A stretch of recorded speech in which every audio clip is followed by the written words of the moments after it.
menjadi kampung terbaik di masanya. Dan itu viral, sehingga bangga dengan nama daerahnya. Itu sebabnya kalau orang baik itu jadi begitu baik dan dikenal kebaikannya, maka ada cahaya di kampungnya, sehingga warga kampung merasakan cahaya itu, dan nama kampungnya pun berubah jadi baik. Nah demikianlah kemudian kita, kalau mampu kita mengeluarkan sifat-sifat kebaikan dalam wujud takwa itu dengan jalan syariat. Apa syariat itu wujudnya? Itu yang kita sebut dengan ibadah. Karena itu dalam sholat ada takwa, dalam puasa ada takwa, dalam umrah haji ada takwa.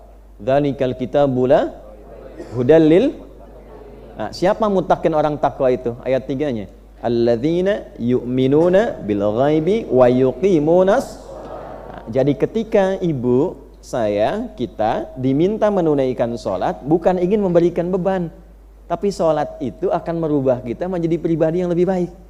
Itulah sebabnya ketika ada orang bertanya, kenapa saya mesti sholat? Allah langsung jawab, innas sholata tanha 'anil fahsya wal munkar. Sholat itu kalau benar dikerjakan mampu membebaskan pelakunya, orang sholat itu, dari dua sumber keburukan, baik fahsya ataupun munkar.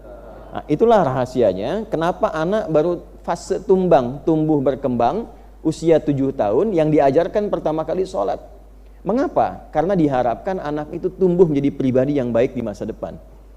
Ya ayyuhalladzina amanu kutiba alaikumus kama kutiba alal ladzina min qablikum la'allakum tattaqun. Di dalam puasa ada takwa. Itulah sebabnya kenapa orang puasa cenderung bisa menjadi lebih baik dibandingkan saat dia tidak puasa.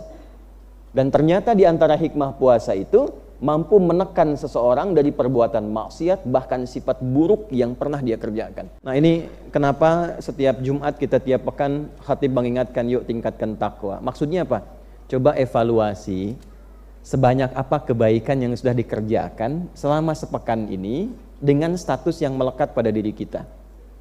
Misal datang ke Jumat ya, ketika mendengar khatib mengatakan, jamaah sekalian, mari kita tingkatkan takwa. Lekatkan statusnya. Sebagai anak, berapa kebaikan yang telah kita munculkan kepada orang tua? Sebagai suami, berapa kebaikan yang telah dikumpulkan yang mampu diberikan kepada istri?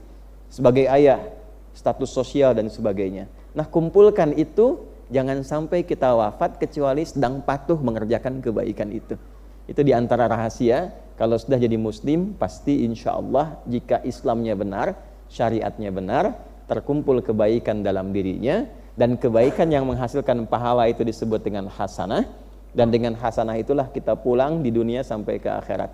Maka doanya Rabbana atina fid dunya wa fil akhirati wa qina. Nah